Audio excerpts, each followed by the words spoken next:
Bollywood drugs case में अब बड़ी मछलियों से पूछताछ शुरू होने वाली है। अगले 3 दिन में एनसीबी के सामने दीपिका पादुकोण, श्रद्धा कपूर, सारा अली खान और रकुलप्रीत सिंह की पेशी है। इस लिस्ट में सबसे बड़ा नाम है दीपिका। एनसीबी कल दीपिका पादुकोण से पूछताछ करेगी और बड़ी खबर यह है कि दीपिका आज गोवा से मुंबई पहुंचेंगी।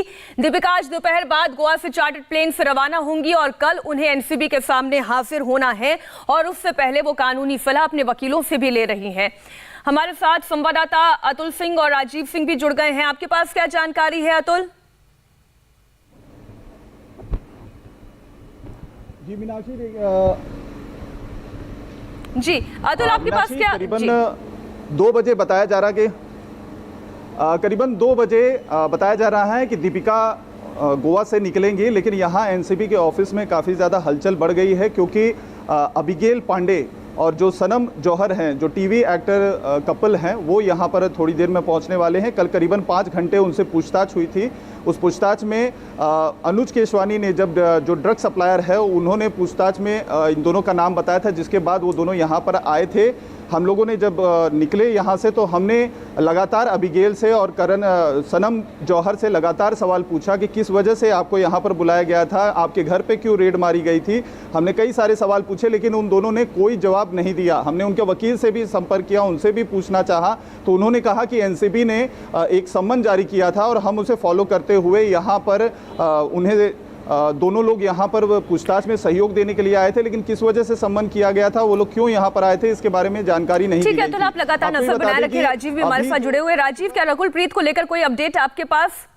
क्योंकि आज वो एनसीबी के सामने पेश होंगी, ऐसी कोई सिचुएशन नजर नहीं आती। देखिए, बिल्कुल, देखिए अभी तक की स्थिति देखकर तो यही लगता है कि अब रकुलप्रीत एनसीबी के सामने आज नहीं पेश होंगी। जिस तरह से वो बहाने बना रही हैं, लगातार खुद एनसीबी के सूत्र इस बात का दावा कर रहे हैं कि रकुलप्रीत को सम्मन दिया गया था और अब वो सिर्फ बहानेबाजी कर रही है, एक्सक्यूज दे रही हैं, क्योंकि रकुलप्रीत से संपर्क करने की हर संभव कोशिश की गई थी, लेकिन जब उनसे संपर्क नहीं हुआ, यहाँ तक कि उन्होंने अपना फोन नहीं उठाया, उसके बाद में डिजिटल प्लेटफॉर्म के जरिए उन्हें सम्मन भेजा गया, लेकिन अब उनकी टीम द्वारा इस बात को भी डिनाई किया जा रहा है। वहीं हमने जब इस बांद्रा इलाके में जहां पर रकुलप्रीत का घर है, आप देखिए इस घर को, यहां पर काम करने वाले जो सिक्योरिटी पर्सन्स हैं, उन लोगों से बात की कि क्या रकुलप्रीत के कल यहां पर शाम को हैदराबाद से यहां लौटने की खबर थी, रकुलप्रीत इस घर में आई थी, रकुलप्रीत इस वक्त घर में है क्या?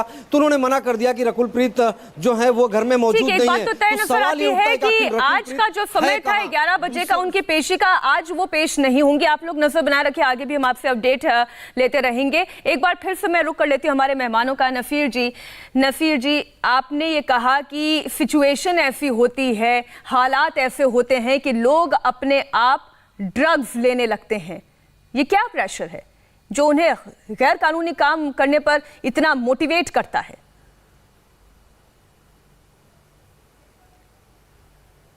देखिए, इस इलाके का मैं एक्सपर्ट नहीं हूं, लेकिन एक बात याद रखिएगा, हमारी इंडस्ट्री में और सारी इंडस्ट्रीज में जब लोगों पर मतलब ये कि भाव जो है, मतलब ये कि जो प्रेशर है वो जो बढ़ता है, तो लोग फिर ड्रिंक करते हैं, दारू लेते हैं और अपने आप को आराम अपना देने के लिए, अपने आप को संभालने के लिए करोड़ों बोतलें शराब की इस्तेमाल होती हैं रोज़।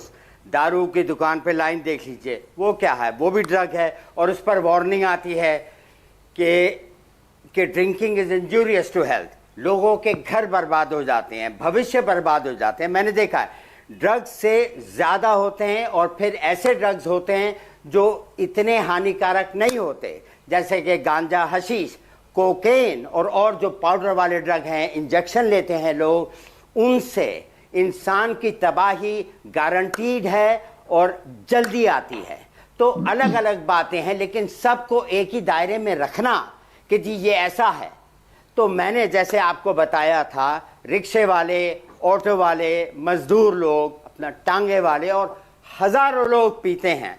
मैं एक्चुअली सूंघ लेता हूँ ये चीज, क्योंकि अच्छा, आप 40 साल से आपने खुद ने कहा कि आप इंडस्ट्री में हैं, आपके सामने कितने एक्टर्स एक्ट्रेसेस को आपने देखा है अपने सामने से गुजरते हुए, ऐसे नए एक्टर्स, पुराने एक्टर्स, आपके सामने तो आई होंगी ऐसी घटनाएं। एक्टर्स एक्ट्रेसेस को देखा, ये बड़ा बेहुदा सवाल है, इसका मैं आपको जवाब नहीं दूंगा। अगर सर सवाल बड़ा बेहुदा लगने लगता है जब डायरेक्ट पूछा जाता है सर। ये सवाल तभी बेहुदा लगता है जब एकदम सीधा सवाल पूछा जाता है। जब दिल को चुभता है तब सवाल बेहुदा लगता है सर। मैं आपको बता रहा हूं ना, ऋषिकेश में मैंने हजारों सन्यासियों को देखा है, बेचारे बोर हो जाते हैं, भगवान की ढूंढ में जाते हैं। बहुत इजी है सर, और बहुत इजी है कि दूसरों पर उंगली तानना, लेकिन जब 3 उंगलियां आपकी तरफ उठ रही हैं, आपकी इंडस्ट्री को लेकर सवाल खड़े हो रहे हैं, तब आप रिक्शे वाला, ऑटो वाला, टांगे वाला, ऋषिकेश, और आपने सब सारी दुनिया का नाम ले लिया, लेकिन आपने अपनी इंडस्ट्री का नाम नहीं लिया सर। मेरी तकलीफ इस बात की है। मेरा सवाल बेहुदा नहीं है, मेरा सवाल डायरेक्ट है। मुकेश जी, हर चीज का जवाब नहीं दे सकता। मुकेश जी, मेरा सवाल बहुत डायरेक्ट है। शुरुआत हुई थी, लोग आइडियलाइज अभिनेता अभिनेत्रियों को करते हैं जी। ड्रग्स को शराब और सिगरेट से न जोड़ा जाए, क्योंकि जब शराब जो बेच रहा है डिस्ट्रीब्यूटर, उसके पास भी लाइसेंस है, जो बेच रहा लाइसेंस उसके पास है, आपके पास अपने घर में रखने का लाइसेंस होता है। सिगरेट को बहुत कोशिश की सोसाइटी से हटाया जाए, कम किया जाए। अगर आप उसके पैकेट पे देखें, एक आम आदमी अगर उस सिगरेट का पैकेट देखता है तो जिंदगी में सिगरेट नहीं पिएगा, लेकिन फिर भी पी रहे हैं। ये हमारी छूट दी गई है हम लोगों को, और इसके लाइसेंस है, इसको हम कर सकते हैं। लेकिन बहुत सी चीजें जब ये कहा गया कि हम दारू पी सकते हैं, सिगरेट पी सकते हैं, तो ये भी कहा गया कि ये ड्रग्स हम नहीं ले सकते। उस पर विश्वास करने में क्या प्रॉब्लम है? जब ड्रग्स हम नहीं ले सकते तो इसका मतलब वो गलत काम है। कुछ चीजें छोड़ी गई हैं, छूट है उसकी। मैं मानता हूं कि भंग का इस्तेमाल होता रहा है टाइम टू टाइम, लेकिन भंग एक नेचुरल चीज है। भंग को आप इस ड्रग्स से मत जोड़िए। ये ड्रग्स जो है ये जानलेवा है, आपके शरीर को नकारा कर देती है, खत्म कर देती है। तो हम ड्रग्स पे रहते हैं, जो गलत चीज है। इसकी साफ सफाई होनी ही चाहिए, चाहे वो बॉलीवुड से आप शुरू हो या बाकी सोसाइटी के किसी कोने से शुरू हो, ये सब जगह है। लेकिन इसका कम होना, इस पे कंट्रोल लगना, इसका डर पैदा होना बहुत बहुत जरूरी है। गजेंद्र जी, क्या एनसीबी की कार्रवाई से वो डर पैदा नहीं हो रहा है? हो रहा है ना? तो इसे एक प्री कंसीव्ड नोशन से देखना कि बॉलीवुड पर अटैक किया जा रहा है, बॉलीवुड को टारगेट किया जा रहा है, अदाकाराओं को टारगेट किया जा रहा है, ये क्या सोच बताती है? नहीं, एनसीबी कार्रवाई कर रही है, वो बहुत सारे के आधार पे कर रही है।